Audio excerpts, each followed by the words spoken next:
That's my whole family! Get the kids out of the house! You having a good time? Yes.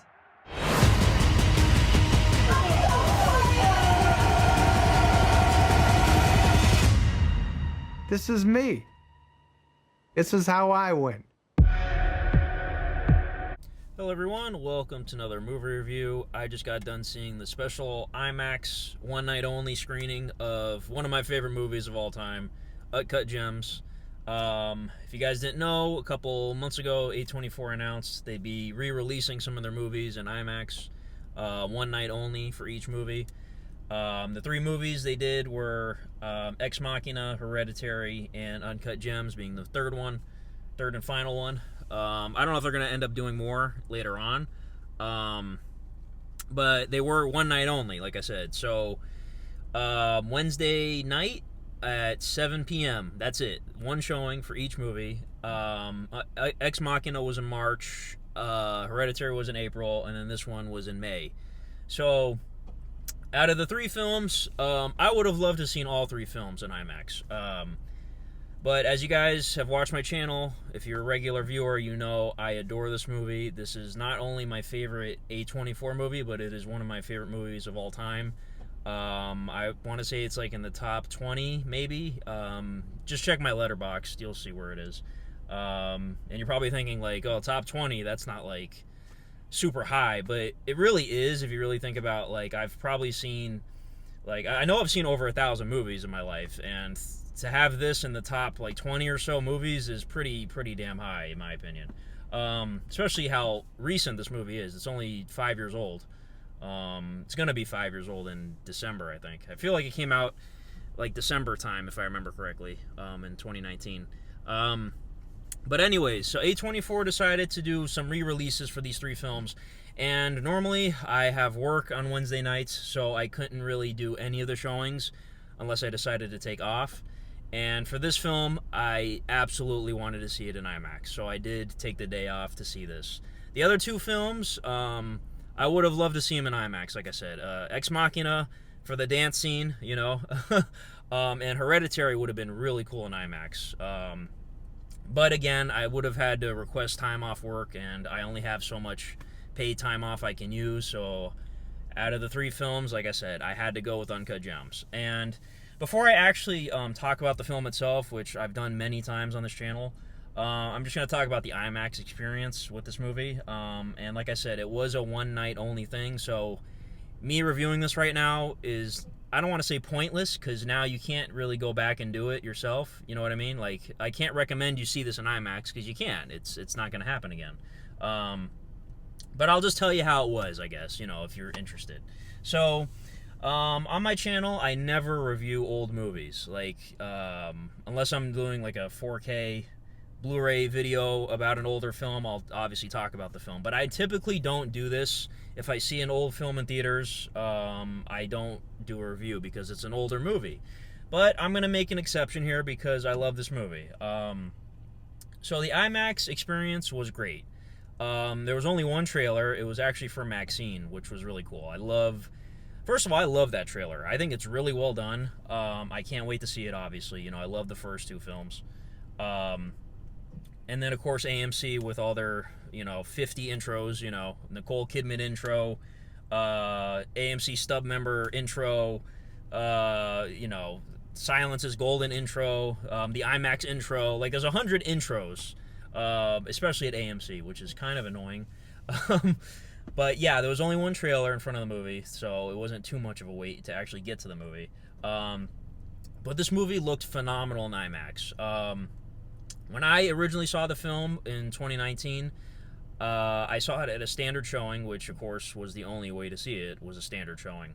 And if you guys are wondering too, like, why I never reviewed the film in the first place, because if you go back on my channel, I never did a movie review for it.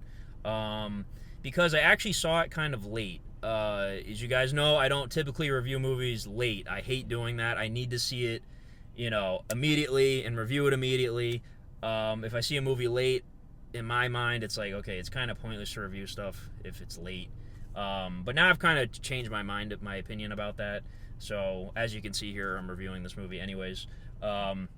So back in 2019, I didn't see the movie on day one. You know, I was interested in it, you know, but it wasn't like, oh, I have to go see this. Like, I wasn't a diehard A24 fan just yet. You know what I mean?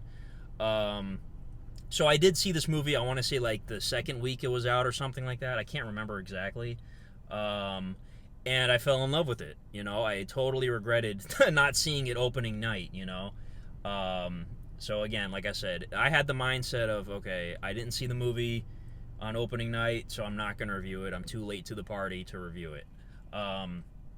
So this video is kind of making up for that. Now, the movie, again, it looked great in IMAX. Like, seriously. There were nice, like, obviously the scenes with the Opal, you know what I mean, the Universal, traveling through the universe of the Opal's colors and stuff, at the beginning of the movie, the end of the movie, looked really nice on the big screen. And if you guys haven't seen the film before, I'm not going to spoil anything. That wasn't a spoiler. It's just an aspect of the movie. It was really cool seeing that. And the whole movie itself is shot beautifully. I want to say it's shot on film. I'm not 100% sure on that. The Safdie brothers, of course, made this. And if you haven't seen their other movie, Good Time, definitely check that one out. I love Good Time. That's in my top 5 A24 movies. Yeah. I adore this film. Like, again, I've talked about it ad nauseum. Adam Sandler's performance is incredible. Total travesty that he did not get nominated for an Oscar. It does not make any sense to me. And seeing it on, like, the biggest screen possible was really, I don't know what it was. It was very, like, I don't know. I have a lot of sentimental value with this film, and it really felt like a cool experience. Seeing it like that, and there was no extra footage or any behind the scenes extra. Like I said, it was literally just the movie. That's it. There's no special A24 intro or anything. It was just the film, and it was a real treat to see it like this. I was like, no, I know I have to go see this film on IMAX. I'm gonna take the day off and do it because it's worth it, and I'm so glad I did. My audience was not super packed. There was maybe like 20 people, I want to say. So yeah, I don't know if you guys, you know, if you went to the showing, if you had like a bigger crowd, you know, nobody was really making a lot of noise, nobody was clapping, you know.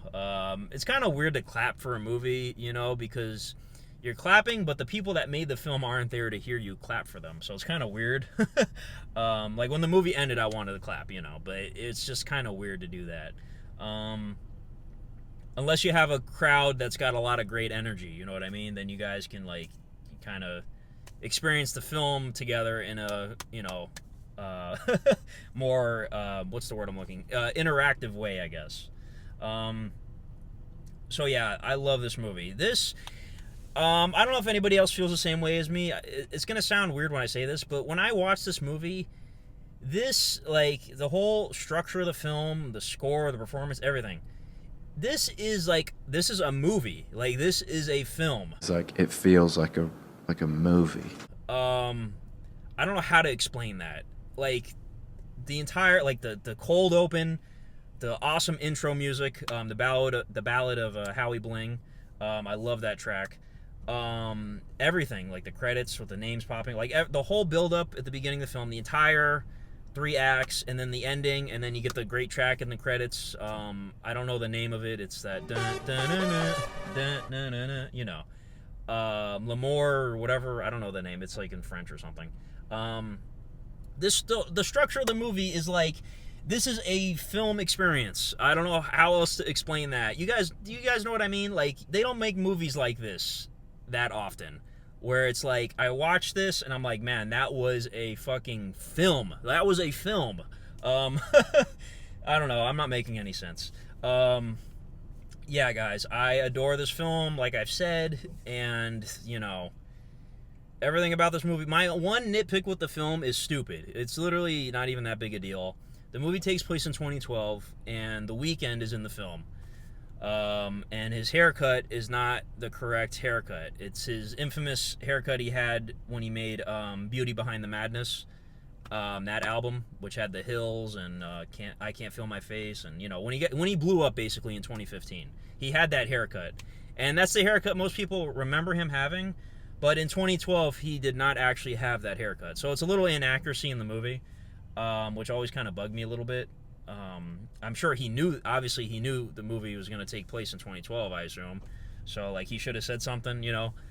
Because when they filmed the movie, he didn't have that haircut anymore, so they gave him, like, a fake one to put on, you know.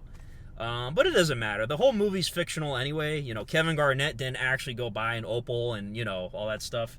So, yeah. Again, that's what my one little nitpick with the movie, but it's not even a big deal. Because I am a huge fan of The Weeknd, so, you know, I notice stuff like that.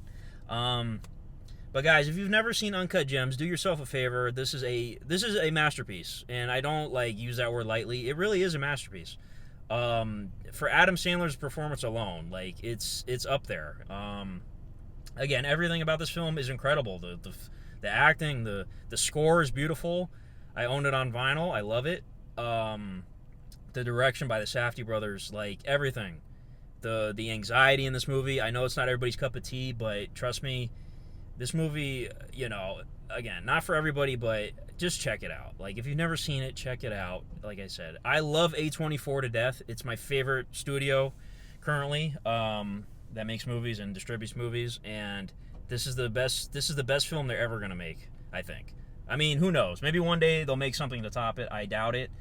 But I love this movie, so definitely watch it if you've never seen it. And if this was your first time seeing it too, like, let me know, because I'm sure it was even more anxiety-inducing seeing it on such a huge screen.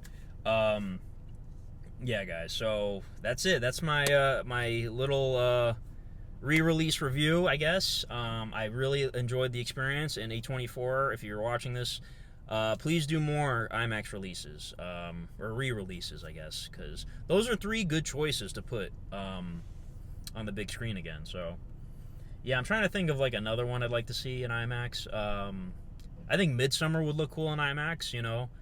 I'm trying to think of, like, I don't know, what else would look cool in IMAX? I don't know. Trying to think off the top of my head, like, other A24 films. And again, I have another ranking on my letterbox of all the A24 movies I've seen.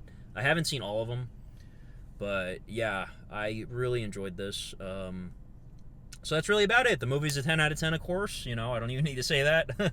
So, again, let me know your thoughts of the film in the comments. And that's really about it. Thank you guys for watching, and have a good one. Bye-bye.